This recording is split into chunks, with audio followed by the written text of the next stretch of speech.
going to be reviewing our Origo alcohol burning stove oven. When we started out cruising, we had an Origo alcohol electric stove. The issue was it was not gimbaled. When you're heeled over, the flames can actually catch the electrical wires on fire while you're sailing. And that happened to us, and we had a galley fire. It was not good. So then we thought we'll never sail on that tack and cook at the same time, but we'll do it on the other tack. But then the problem is the flame goes the other way onto some little plastic bits that also catch fire. We decided it was really important that we switch to a Gimbaling alcoholic stove and oven. Alcoholic, yes. She's got a bit of a drinking problem. Swings around a lot. Stop it. We found this beautiful, really old Origo 6000, and it came with gimbals and an oven. It also had a 2-burner stove, which is important to us. A lot of people love and swear by propane when it comes to cooking on a boat because of a whole bunch of reasons that you guys can probably tell us in the comments when you say that propane's better than alcohol. The truth is, when you actually go to a different country, good luck getting the propane. So in Portugal, they actually don't sell propane, they sell butane, and the hose adapters are completely different. So every friend that we've had that arrives in a new country, all they talk about is the hassle trying to find adapters to get their boat to connect to the local tanks or to try and get their boat tanks filled at a local filling station. It's a headache. Where with alcohol, you literally pour something that burns into a wick and light it. It's really, really easy. And yes, alcohol burns a little bit cooler than propane, but yeah, so technically you can't happy. Boil rice as quickly or stuff like that, but when you're cruising, it's not like you're preparing dinner in a hurry for guests or anything. Just have another beer. Take it easy. Now, this has been really, really helpful because in the U.S., it's easy to go to a hardware store like True Value or something like that and buy a gallon of denatured alcohol. Then we got to Portugal, and that wasn't an option. We couldn't find denatured alcohol anywhere, but we could find isopropyl alcohol, which burns really hot. Then we got to Spain, and we found actual denatured alcohol again. So when you're sailing and cruising full time and you want to have a really good quality of life, food and cooking is the best way you're going to get that. And so having a good stove and oven is going to change your life as a cruiser, as it did ours. And having versatility and the ability to try different things when it comes to cooking fuel sources is so important, because when you get somewhere, you can't bring and impose all of your traditions on where you're arriving. You need to be able to adjust and adapt to what they use there. So the nice thing with the alcohol stove is it's a wick. So if it'll burn, and if you read the instructions and it says warning, explosive and flammable vapors, pour it in. It'll cook your food. It's been really nice, especially on long passages, because as a gimbaled stove oven, we've been able to cook hot meals on really gross days. Yeah. And nothing brings morale up in a cabin more than a hot meal. We also splurged and bought pot holders, because the worst part of our Atlantic crossing with our little single burner camping propane stove was holding the pot in a pitching sea so that way it wouldn't slide off. The pot holders have been a game changer. Yeah, if it's rough, you just put the thing, clamp the pot holders, and that's it. You can walk away. Yeah. And you don't have to worry about hot water spilling on you and all that kind of stuff that can actually really harm you when you're at sea. The oven is really small and compact, but you're just going to need to get really tiny cookware, and it's adorable. The oven actually gets up to 400 degrees pretty quickly, so we've never had a problem baking in it. It's been wonderful for pizza, bread, casseroles, anything that we make.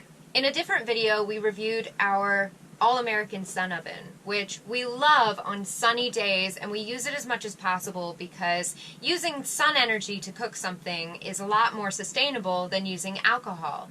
But sometimes the sun just isn't right. You start baking too late in the day, it's a cloudy day, what have you, and so this is a fantastic backup oven.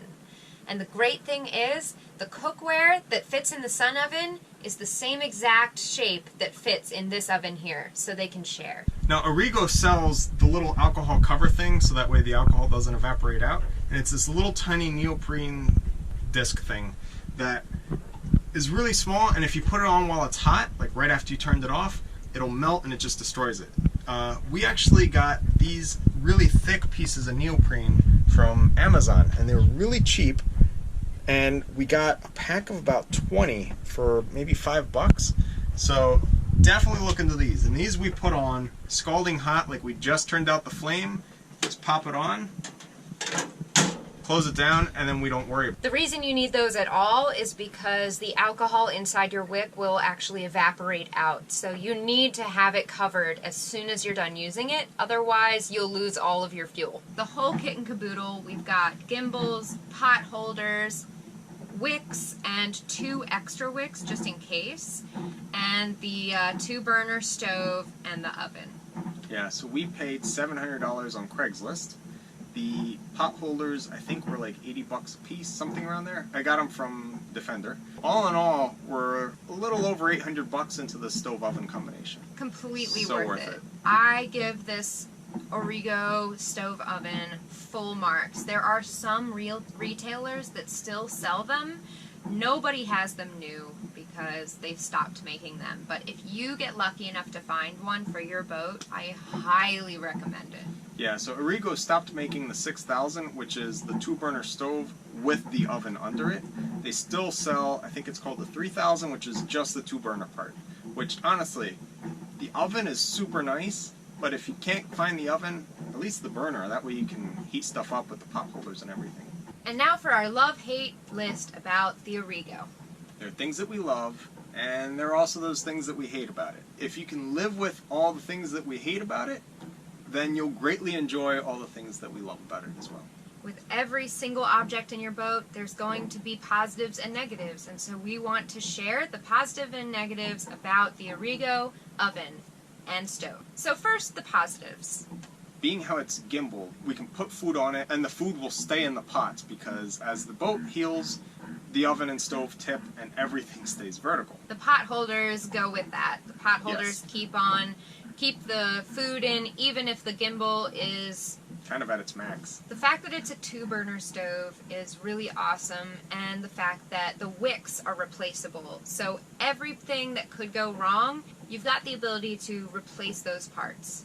The diversity of fuel that thing will burn. Honestly, if the warning label of the little thing that you're thinking, will this burn in my stove, says, warning, flammable vapors, then yes, you can pour it in there and you will cook dinner. That ties in with the fact that you can get your fuel source for this stove anywhere in the world.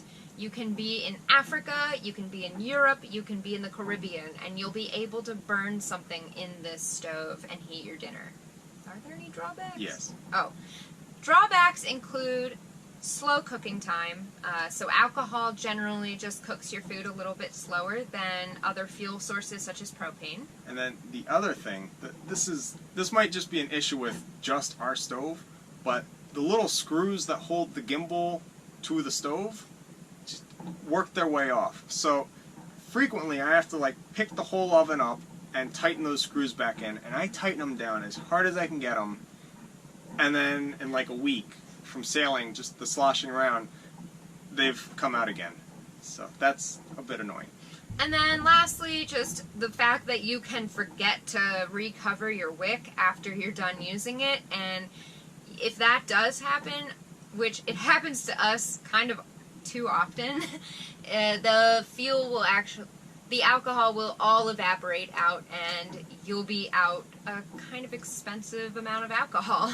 While the fuel is very diverse and you can burn pretty much anything in it, the trouble is when you arrive in a new country, especially a country where you don't speak the language, trying to find alcohol is a headache. In Portugal, we finally found the correct kind of alcohol the day we left. And we were there for over a year. We found that it's best to just find other cruisers and ask them, because they always know best. Then when we got to Spain, thankfully we were able to find it in our first week here, so that was nice. Now, like with people who have propane, when you get somewhere, all cruisers are coming in asking for propane. So when you get to the marina, they'll tell you right away if propane's a thing in this country or if it's butane like in Portugal. And if it is butane, then that's what you're going to be burning. Versus with alcohol, very few cruisers actually use alcohol as their fuel source for their ovens, and so it's a lot less common, which means people don't really know what you're talking about when you ask for alcohol. Yeah, a lot of times they send you to a liquor store. It's like, close, but no. That is our list of positives and negatives about our Origo stove oven, and I hope that this has inspired you to maybe look into an Origo oven for your own boat. So the Origo stove oven passes with flying colors. That's our review of it. Yeah, we absolutely adore it. We recommend it for everybody.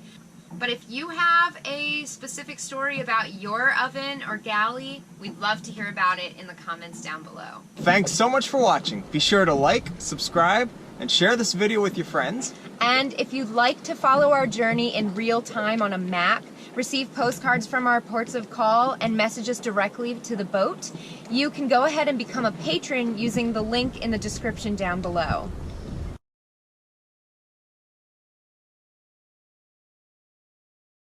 But sometimes the sun just isn't right.